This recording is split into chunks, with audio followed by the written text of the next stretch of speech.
Hello, আজকে ড্রাইভারকে চাকরি থেকে বিদায় করে দেব। আরে গরিবের উপর কেন জুলুম করবা? কি করছে সে? আজকে দুইবার অ্যাক্সিডেন্ট করছে, মরতে মরতে বেঁচে গেছি। আর একবার ওরে চান্স দাও, আমার বিশ্বাস ও এবার সফল হবেই। আজ তুই বাসায় আয়।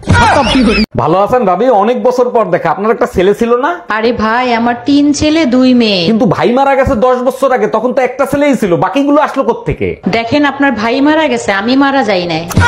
অরুণদা, দেশের আন্দোলনকারী ছাত্রছাত্রীদের উদ্দেশ্যে কিছু বলবেন? প্রিয় ছোট ভাই ও বোনেরা, লড়াই ঝগড়া বন্ধ করে এবার ভালোবাসতে শেখো। আর যদি ওরা দুটোই করতে চায়, সেই ব্যাপারে আপনি কি উপদেশ দিবেন? যদি লড়াই ঝগড়া ভালোবাসা একসাথে করতে চাও তাহলে বিয়ে করে ফেলো। এই মহিলা আমার জীবনটারে জাহান্নাম বানায় ফেলাইতেছে। আর তুমি আমার জীবন দোজক বানাই ফেলছো। তোরা যদি ক্যালেন্ডার হইতিস প্রত্যেক বছর পাল্টাইতাম। আর তুমি যদি আদা হইতা, কসম তোমারে প্রত্যেকদিন পুতো দিয়ে যাস্তাম। তোমার যন্ত্রণায় আমি অতিষ্ঠ হয়ে গেছি, এত সন্দেহ কেন করো? আমার ভালোবাসা তুমি অন্য কাউরে দান করবা আর আমি চুপচাপ বসে থাকবো? আচ্ছা ঠিক আছে, তুমি বলো কি করলে তুমি আমাকে বিশ্বাস করবা? আশেপাশে সব ভাবিদেরকে বোন বানাও, তাইলে আমি বিশ্বাস করব। এই মহিলা আমার জীবনটারে জাহান্নাম বানায় ফেলাইতেছে। আর তুমি আমার জীবন দোজক বানাই ফেলছো। তোরা যদি ক্যালেন্ডার হইতিস প্রত্যেক বছর পাল্টাইতাম। আর তুমি যদি আদা হইতা, কসম তোমারে প্রত্যেকদিন পুতো দিয়ে যাস্তাম।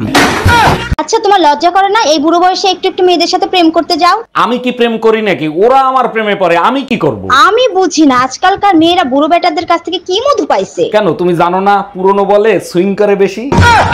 অরুণদা, দেশের আন্দোলনকারী ছাত্রছাত্রীদের উদ্দেশ্যে কিছু বলবেন? প্রিয় ছোট ভাই ও বোনেরা, লড়াই ঝগড়া বন্ধ করে এবার ভালোবাসতে শেখো। আর যদি ওরা দুটোই করতে চায়, সেই ব্যাপারে আপনি কি উপদেশ দিবেন? যদি লড়াই ঝগড়া ভালোবাসা একসাথে করতে চাও তাহলে বিয়ে করে ফেলো। পুরুষ মানুষগুলো মানুষের জাতো না, বউয়ের আত্মীয় স্বজন চোখে দেখতে পারে না। দেখো, সব পুরুষের সাথে আমারে মিলাবা না। আমি কিন্তু তোমার 3টা আত্মীয় স্বজনকে বেশি ভালোবাসি। বলো কি, তাই নাকি? তা কে কে শুনি? তোমার শ্বশুর, তোমার শাশুড়ি আর তোমার ননদ। নেক্সট পেশেন্ট কে আছেন? তাড়াতাড়ি ভিতরে আসেন। ডাক্তার, সকালে খাইলে দুপুরে খিদা লাগে, দুপুরে খাইলে রাতে খিদা লাগে, কিছু একটা করেন। নার্স, এনাকে প্যাথোলজিতে নিয়ে যাও, তারপরে পুরো বডি চেকআপ করো। পুরো বডি চেকআপ করে কোনো লাভ নাই, আমার কাছে মাত্র 200 টাকাই আছে। এই তোমার কি হইছে? তোমারে ফোন দেই, মেসেজ দেই, রিপ্লাই করো না কেন? শোনো, তুমি এক কাজ করো, আমারে ছেড়ে দাও, তুমি অন্য কারোর সাথে প্রেম করো। অন্য কারোর সাথে প্রেম করব মানে কি? কি হইছে বলো তো? প্রতিদিন তোমার জামাই আমারে গালিগালাজ করে, আমার আর গালিগালাজ শুনতে ভালো লাগে না। দেখো, আগেকালের স্বামীরা বউকে ভালোবেসে বউয়ের নামে তাজমহল তৈরি করে দিত। একালের বউরা স্বামীদেরকে এমন ভালোবাসে যে স্বামীরা বউর কবর পাকা করতে বাধ্য হয়। কবর পাকা করতে বাধ্য হয় মানে কি? যাতে ফিরে উঠে না আসে। কি বললা তুমি?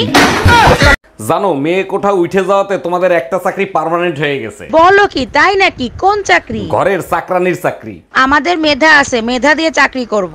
ওই মেধায় আর চাকরি জুটবে না। এক তরকারিতে 2বার দাও লবণ, তারপর বলো সরি।